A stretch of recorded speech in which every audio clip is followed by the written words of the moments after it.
Hey guys, welcome back to the Rev and Evan channel for part 2. Let's go inside and see what's awaiting.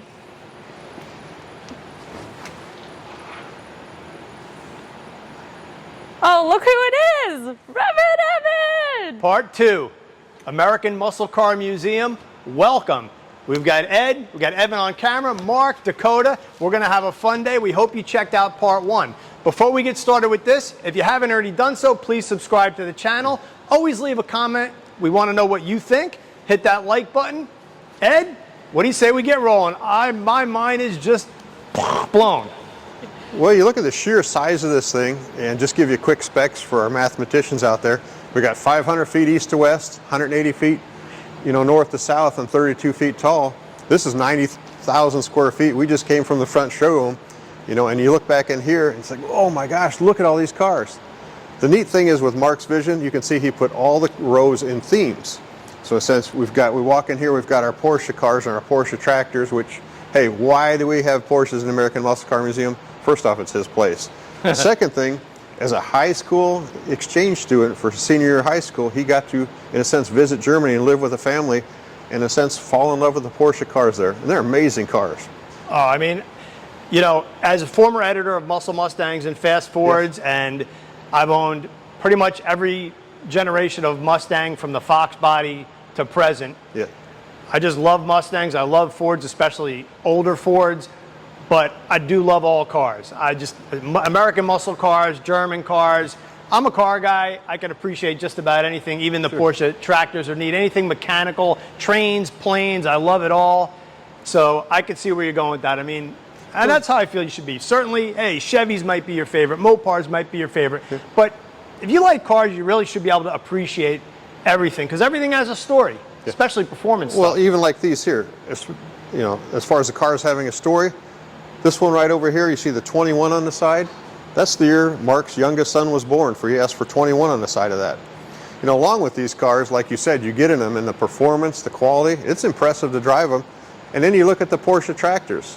Did they go over very big in the United States? Not really. Nope. But we have from 1957 to 1963, the years they were built, and we have 9 of these as far currently 100% restored, currently on display.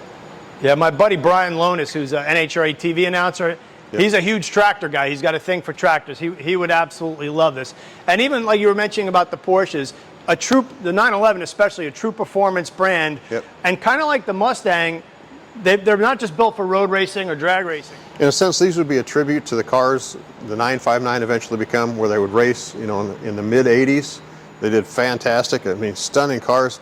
And a lot of them innovations that they did in 959 you now see on modern cars. Yeah, and I like, this one's obviously off-road. It's got big chunky tires. It's raised up, and the neat little nifty kit that's on top. So you bring your extra gas or water. It's got the little that's where you get stuck in the bridge snow. thing there, or snow thing there. Yeah, this would probably be a ton of fun in the snow. But what do you say we cruise down Mustang Alley here and start over here with these Mustangs? Because I think the Ford fans on the Rev and Evan channel are probably going to want to hear the story about this cars.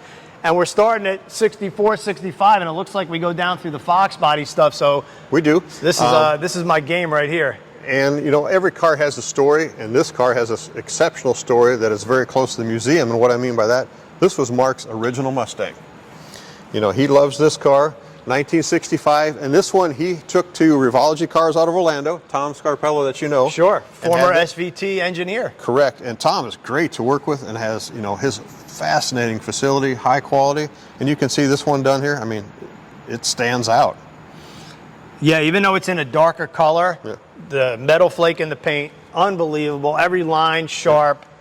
And it does have a little bit of that modern touch on it, right? It's got probably what, a 16-inch or a 15-inch They should wheel? be, I believe these are 17. And let's take a look under the hood. I mean, this is not going to be show well for a Mustang purist, but if you like performance, you can't beat what's under here. Nope, you got to have the Coyote, which means you had to cut the shock towers out, which means you're probably doing an aftermarket. Sorry, cameraman. Front suspension, so a little improvement in handling over stock, short long arm deal there. And I mean, Scarpello's company, Revology, I can't say enough about them, right? Yes. the craftsmanship, the workmanship, the design, these aren't just like cut the engine out and pop in a Coyote. This is an engineered car. You can tell by the way everything's laid out, the Hydro Boost brakes, even these panels that kind of cover over where you'd cut the shock tower out. You'll see on some of the earlier cars, there's a big shock location here. What a beautiful car. Well, you know, to the people watching and friends out there that you have, those have restored cars, or those who have made Restomods, understand how much work it really is. And when they built their first one, they're thinking, God, my second would be better, my third would be better, my fourth Yep. one. Well, Tom's up to over 200 cars that he's produced already. Right. So you can think of all the improvements. And this one here was one of his very, very early cars. I believe this is number 3. But the difference between this and the number 200 car we have from him, night and day. Really? Yes. And then we come down the road, of course, 1969, Mach 1, 428, Cobra Jet. This is a tire burning car. This is a lot of fun to drive right here in the candy apple red. Can't beat that. My dream car. Is it? Yes. Perfect. Yep, and I know we covered this when we did, if you saw our George Conrad collection videos, which if you haven't checked those out, but it's a proper Mach 1. Couple points of matter on the Mach 1. You go to a show today, every Mach 1 has a rear spoiler, slats, it's got the front spoiler on here, but Mach 1s did not come that way. If you look over here, everybody puts the Boss 302 front spoiler on, the slats, which this Boss 302 has, and the rear wing. But Mach 1s weren't sold that way. Dealer installed, everybody puts them on. They look cool. I'm not going to say that they don't look cool, but if you're restoring and you want to do a proper Mach 1, this is what it should look like. And to me, this is pretty much 1969 Mustang perfection right here. The color, the Mach 1, and of course, the mighty Cobra Jet 428 with the shaker hood scoop. Does it get any better than that? Is it a 4-speed? This one here is a 4-speed manual. And just what I melted. think is super neat in the history of Ford 1969, you think of all the competition they had internally. And what I mean by that, you had the Shelby GT500, you had the Boss 429, you had the Boss 302, you had the Mach 1 with the 351 to 428, Yep. just in the Mustang line. And you're just like, whoa. So you had lots to choose from. Yeah, a lot of different options here. Let's take a peek. It's got the Marty report. Oh, yeah. And you got to have the fuzzy dice. One of the things I love about the 69 Mustang is the dual cove cockpit. So even the passenger has his or her own kind of little cove right there, and you kind of feel like you're in a fighter jet when you're sitting in there in the 69 Mustang, or 70, same interior, similar anyway. And Evan, one of the neat things we have about having these two cars right together, obviously this is a 1969, we have the quarter scoops right here, but the Boss 302s were very late production. We don't have the quarter scoops in the front of the quarters there. Nope. Of course, behind it, 66 GT350 Hertz car. Rent a car, you could actually rent these. And we'll come down the row a little bit. This is one of my favorite colors in the Acapulco blue with the white interior. You know, growing up as a kid, I didn't really care for white interiors, but I look at this one here and it's like, it really fits nicely with the car. So beautiful. Oh yeah. I'm a big fan of the white interiors. I always liked them. Being a magazine guy, they're easier to photograph than the black. Everything in a black interior. And the Acapulco blue just has that metallic to it. It does. Being a Mach 1, it's set off with the black graphics. This one's a 351. Yeah. And it's actually a 2-barrel car, according to the option sheet. 290 horse. Wow. Very cool. And now the almighty Boss 429. How many Boss 429s in the collection? There's actually 3 of them. There's one of the 1969s in the candy apple red, and then here we have the grabber green, and up front we have the grabber blue. I've said this before on camera. The 69, 70 Mustangs are, in my opinion, some of the best looking Mustangs. I'm more of a fan of the 69, only because I like the quad headlight setup versus the dual headlight. And on the rear of the car, I like the cove in the trunk area and the valance better than the 70s are kind of flat. Little tiny nuances. I certainly would take a 70, but this is basically the baddest motor Ford put in one of these things. 69 Boss 429. Yeah, and you can see right here where they had to modify the shock towers to put the 429 that they did at CarCraft when they modified the cars. Battery relocated to the trunk for more room. And like you said, these cars are just all around, just a great car to drive, a lot of power, you know, pretty stable handling, and they look great. Yep, I actually drove Jack Roush's Boss 429. He took me for a ride in it, and about halfway through the ride, he asked me if I wanted to drive it. I wasn't going to say no.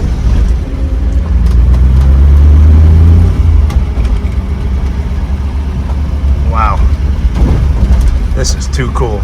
You want to drive it? What's that? You want to drive it? Absolutely. These were all manual transmissions and basically no options other than color. Right. On these cars, all 4 speeds. And like Ed pointed out, if you bring the camera in, Ev, this shock tower here is cut out because everything is moved because this engine is so big and wide. This engine was put in this car basically to homologate it for NASCAR use. Pay attention. You know what? I love these cars. Like, Really? So We're just much. getting started here. This is my baby right here. As you're talking about the 69 Boss 429 car, obviously back then with the horsepower rating, they fudged them for various reasons, mainly insurance reasons. This is rated at 375 horse out of the factory. Here's actually a dyno sheet from a factory rebuild. Horsepower rating, about 450. Is this rear wheel or is this engine dyno? Superflow? Okay, engine dyno. This would be an engine dyno. You know, 450, and then max torque. You know, we're looking at torque of 430 pounds. Yeah, average. Yeah.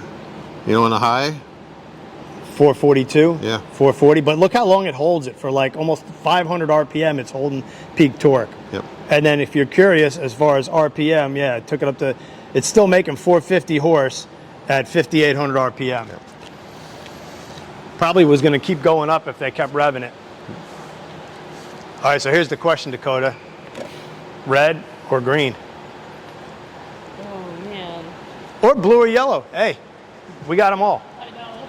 Well, I think the classic red is, everybody's going to want to say that, right? Yep. And then, wow, you got a twister here. That's pretty rare. that car has been to a lot of national car shows. You look behind it on that little shelf right there. All them trophies, the awards, that's all comes from this particular car here. Is this a Jason Billis car by chance? That it is not. I know he's restored a few Twister cars out in the Midwest. So correct me if I'm wrong, Ed, I'm not the expert, but the Twister was a special edition, essentially a created special edition sold in the Midwest region at some dealers. Midwest region, and where they got the name Twister in the sense is Tornado Alley, and they were Right. just looking for something to, increase sales or awareness, a marketing thing. Right, like the California specials or Sure. anything like that. So literally it was just like, hey, let's create a Twister special. You bet. Want to talk about this car, 1971 Boss 351. This is one of the owner, Mark's cars, one of his first cars, and one of the first cars he restored. So Really? this one done in REVan black, he really likes this car. Yeah, when you get into the 71s, which up until recently, I didn't know this, the 71s were the biggest overall Mustang Yes.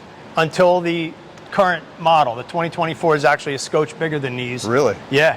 It took over the unwanted label as being the biggest Mustang. But when you go from the 6970 body style to this, a lot of people like the earlier styling better.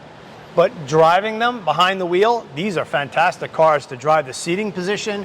And I mean, when it comes to 71s, in my opinion, Yeah. the 351 Boss 351s are absolutely my favorite. Screamer of an engine, 6,500 RPM, solid lifter camshaft, obviously the big Fun 4-valve to drive. carburetor. Yep, all manual transmissions. And I got to drag race one of these back in the day for a Muscle Mustangs test, and they flat out rip. I think we ran high 12s, 1280s or something like that. That's pretty good for that big of a car. Yeah, car. I think the only thing it had on it was headers. That was the only aftermarket part of the car. Man, look at this. In black with the silver. That is like a sinister color combo right there. Can we take a look at the engine in this? You bet. Let me get this out of the way for a second here.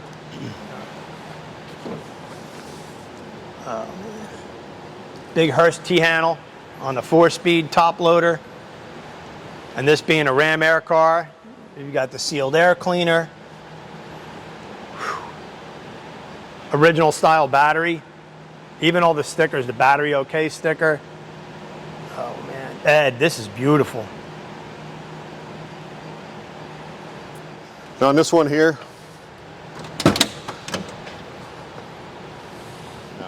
But like I say, you can see this is a lot of this is original interior yet, except for the carpet, and really well done. Yeah, when you're sitting in these cars, just the gauge package, the shifter's in the right location, everything is pretty much laid out perfectly. Even things like where the pedals are, just they're very comfortable cars. A lot of room. Just maintaining tire pressure on all the cars in here has got to be a chore. You know, it's a lot of work. It's a labor of love. We truly enjoy what we do. We're very passionate at what we do. You know, once we get out to the maintenance shop, we'll kind of go through the maintenance program, how we take care of the cars. But yes, it is a lot of work, and we love doing it. Even the park benches kind of give it a little bit of a homey kind of chill feel. This one here, you take a look at it. This is done in a triple green. This produced on March 17th in 1971, which was St. Patrick's Day. But I'll have you take a look at the interior, take a look at the seats in this car. It's not something you would see a whole lot of.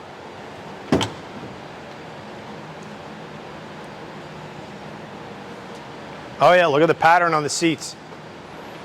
Wow.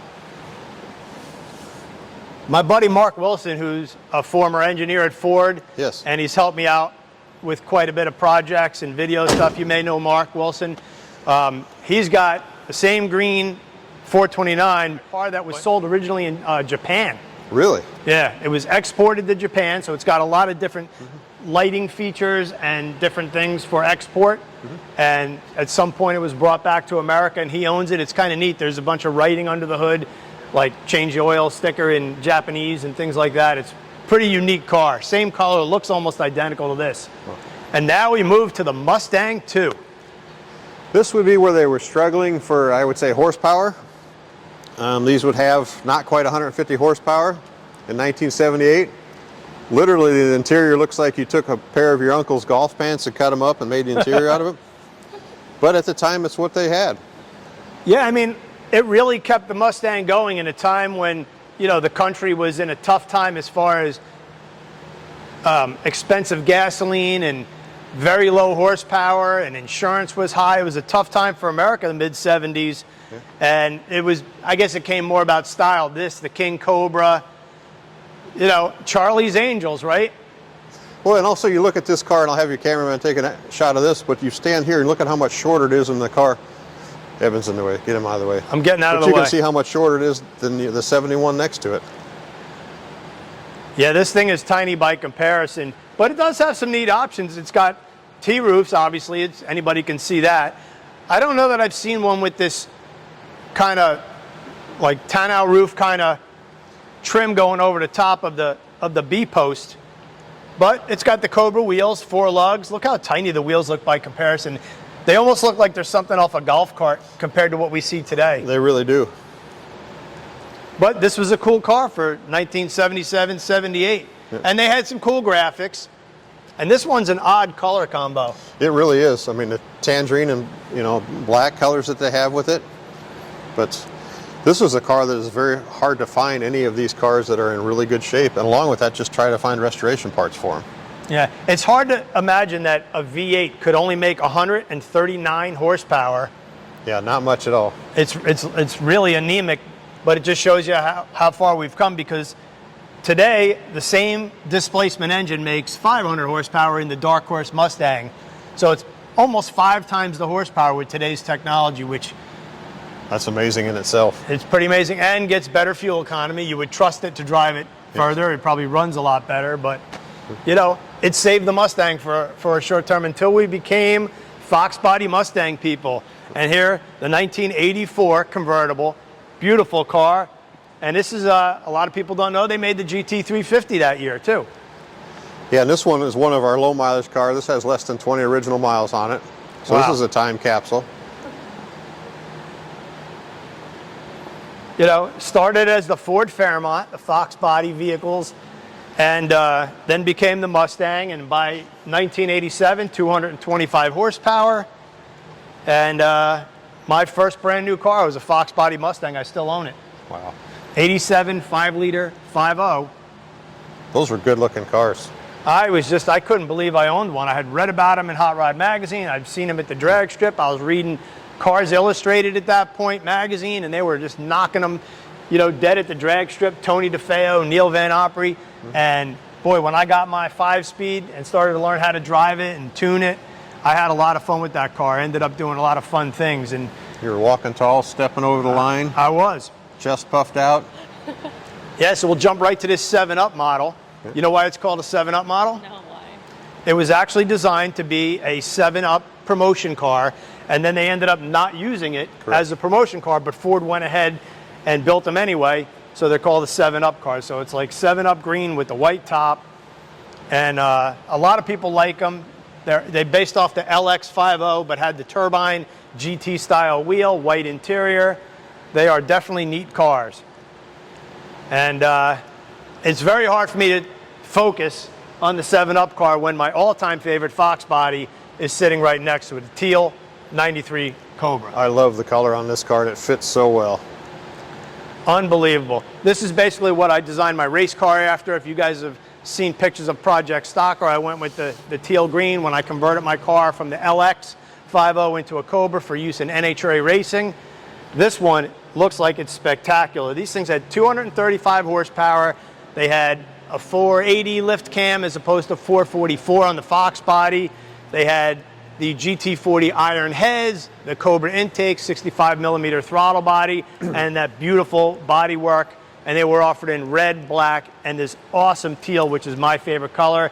In fact, Muscle Cars Magazine article is sitting on the dash of this car, which was a magazine that I ended up working on. That article was right before when I started working at the magazine. So I was actually paying attention to what was going on. Jim Camposano, I think he had his hand in that article. And they drag raced this against a couple of old cars, and this thing just did really well. I think they went low 13s at the time.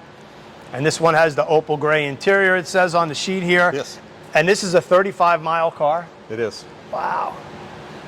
Oh, Ed, this is something else. You know, this is one when we had the MCA Grand National here. You can see down below. You know, this car took best and restored in that class. So we got the Beautiful. award for that. Next to it, 1996, with the Mystic Clear Coat Metallic on it. Yep. This car has less than 10 original miles on it. And just the color on this, you know, it's just, in a sense, is fascinating to me. Where you can look at it and see all the different colors in it. Yeah, it goes from purple to green. I got a funny story about this car. So in 96, you know, 95 was the last of the push rods, the 302s in the Mustang and the 351 in the Cobra R. Then 96 came, and Ford fans everywhere had just no idea what was going to happen as far as performance. The 2-valve versions ended up being pretty anemic. I mean, they were just really slow, but the 4-valve Cobra was pretty fast. So we would get press cars at the time from Manhattan Ford, and a lot of times we would drive into the city. We were located in North Jersey, Muscle Mustangs and Fast Ford. So long story short, as everybody says, Jim Camposano, my boss at the time, says, go get the car. It was a Wednesday. Englishtown was open, drag strip. So I picked up the car. It had 850 miles on it. It was brand new, just like this one, Mystic 96 Cobra. I go home, I get my slicks. I go down to Englishtown, I change the tires, and these things were so different than the 5 liters because these things rev to the moon, 7,500 RPM. So I make the first pass and it goes like 13.8 or 13.9. I think I launched at 5,000 RPM, just full dump in the clutch. Like, ooh, that was pretty good. So I brought it up to 6,000 RPM, and I forget the exact numbers, but it went like 13.6. And I launched at 7, and it went 13.38 at like 103 or 4 miles an hour, maybe 105. I don't remember the exact number. So I was like, well, I guess there's only one thing left to do. I got to leave on the wood. And every run, I was calling Camposano, giving him the report. And so I put it on the mat. I let the clutch out, and boom! It exploded the rear end all over the track. I mean, the car didn't go an inch. It hit me in the back. Like, it broke the driveline so hard, it actually hurt my back. And I mean, now I get out of the car and I'm just embarrassed. I'm on the starting line at the racetrack. It's test and tune night. And I had to call Camposano and tell him I just broke the car, this beautiful Mystic Mustang that he was going to take to a wedding that weekend. Ford was not happy. Let's just put it that way. I wanted to just bring it to my buddy's shop, get some 8.8 parts, fix the rear, and keep going. But Jim had to play it. He had to play it straight. Called Ford. They ended up fixing the car. It was no big deal. But that's my story about the 96 Cobra. We ended up going 1338, quicker than any other magazine, but one of the few cars that we busted in the process. That happens. It happens. Beautiful car, love it. Oh, moving down the line, 2000 Cobra R, the next kind of iteration, and again, 385 horsepower out of the 5.8 engine, a unique intake manifold. This car was pretty much a full-on race car. I remember everything about it.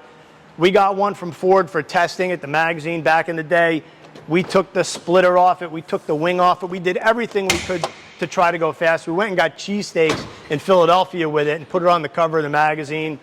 Wait till you see this intake. This is one of the coolest looking engines, I think personally, that Ford has ever built. This engine was really built for this car. NA power, if you love NA power, this is it right here. A 5.8, 32 valves, that big honking intake, and just built for road racing. We had 2 or 3 magazine shoots back with this car. We actually did a shootout at Groton Raceway with all 3 Cobra Rs, and Greg Biffle was there that day as a representative of Ford because he became one of the new Ford drivers and wanted to check out the Lightning because they got to pick 2 vehicles to drive on the street, 2 new Fords. So I'm like, holy crap, that's Greg Biffle. He's hanging out at our photo shoot and we're testing cars. So I was like, Greg, you want to make some laps? So I ended up chasing Greg Biffle around the track, and I had to be in the faster car to even come close to sticking with him. So like if he was driving the 95, I'd have to stay in this, and then I was still 4 seconds slower than him, but I do remember that. But we had a fun day. He was doing things like he was taping off the front end, try to get more downforce. I'm like, it's going to overheat. He's like, I don't care, we're just going 2 laps. And he taught me a lot about road racing that day, but these cars were great. Recaro seats, 6-speed transmission. You'll note the side exhaust on these. Again, they didn't want to bother going over the IRS and dealing with that, so it's got side exhaust. Interior is all business. No radio, no air conditioning, no back seat. Pretty much manual seats. Here would be a copy of the window sticker for it. Yep, these things are meant for business.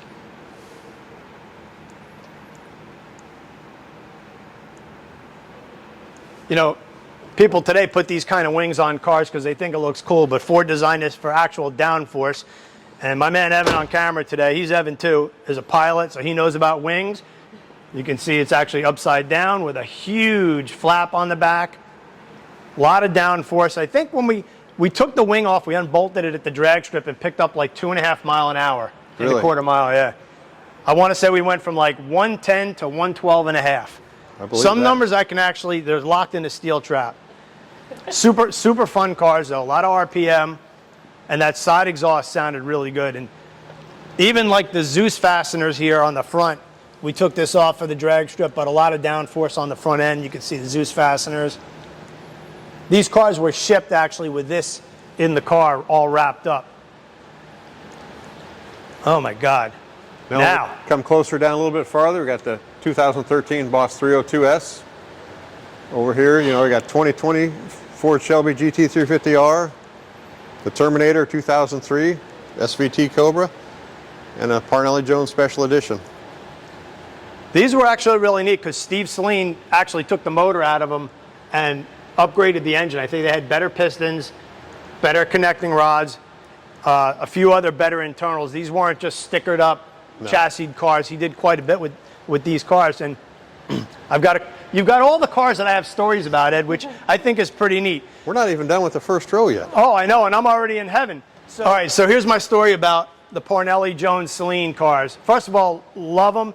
I love the mini light style wheel that they did, just really period correct with the grabber orange, the roundels. They did a great job giving it that Parnelli touch.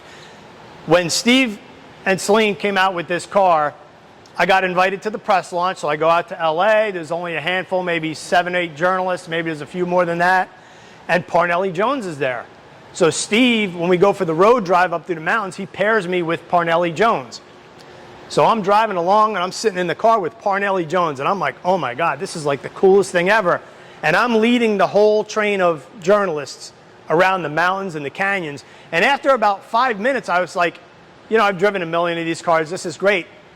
I'm like, I'm riding with Parnelli Jones. I better let him drive. I want to experience his driving. So I pull off into the dirt. I asked him, I said, Parnelli, you want to swap seats? He's like, heck yeah. So we swapped seats. And then like, I didn't really want everybody to follow me off the road, but everybody, like the whole train, they must have thought I had a problem. We jump out, we switch spots, and we get going, and now nobody can keep up with us. We're zipping through the thing. The look on his face was just incredible. It was like he was back in time, just tearing up these mountain roads. And this is before cell phones and stuff like that, or smartphones. And I was just in awe watching what this guy could do behind the wheel. It was quite an experience to say I got to ride with Parnelli Jones. It's one of those things I'll probably never forget. No, that's an incredible experience, and that's what I love about automotive history in general. You try to think, and we do this on kids' tours, what would your life be without the automobile? What would happen? I mean, there's so many experiences for you and I, just something simple, going to the grocery store, times with dad or a family member or somebody special, that you never forget that. Nope. And I mean, growing up in a restoration shop and around that, having fixed my own cars back then before I could be a YouTube certified mechanic, and stuff like that. But it's neat to be a part of it in history. I mean, you look at all these cars that we just walked down, from the early Mustangs to these here, we can relate to them. We grew up around them. We have a piece of history and we feel like we're a part of them. We do, and it's just ironic that you have so many cars in here that I can tell stories about, that whether it's having done something with Ford or raced a car on my own. This is literally like a timeline of my life, so it's very special to me, and I didn't anticipate that, because one thing I didn't do, even though I looked at the website, and you have just such a beautiful website, American. Yeah. Andrew does a fantastic job of that, and I mean, here again, Mark has a lot of input on, hey, I want to see it like this, I want to see this, and that helps. Right. Yeah, but I purposely, I looked, but I didn't want to know every car, because I wanted to be surprised, and it's so cool. 2003 Cobra, again, this is like a cult following kind of car. It is. In the Mustang world. Mustang, a lot of Mustang, I got a Mustang, you got a Mustang. I have a Terminator, if you have one of these, right? Or I have a Cobra. You say exactly what car you have when you have a Terminator. And again, this is just, John Coletti. Thank you, John Coletti, for putting a supercharger on this car. Rated another one at 390 horsepower from the factory, but really makes about 430. These things were just absolute animals, and they had great parts. Forged Manley pistons, forged steel rods from Manley from the factory. So literally like a blower upgrade, and these are 600, 650 horsepower cars without really doing anything else. All right, guys, so there's part 2. We're going to keep going. We're going to come back for part 3. Mustang Row, it's got me all out of my mind. I can't wait to see. You're going to need a rest of a day or a couple weeks before we go to the next row? I'm going to need oxygen. All right. That was a cool ending. All right, we'll go with that.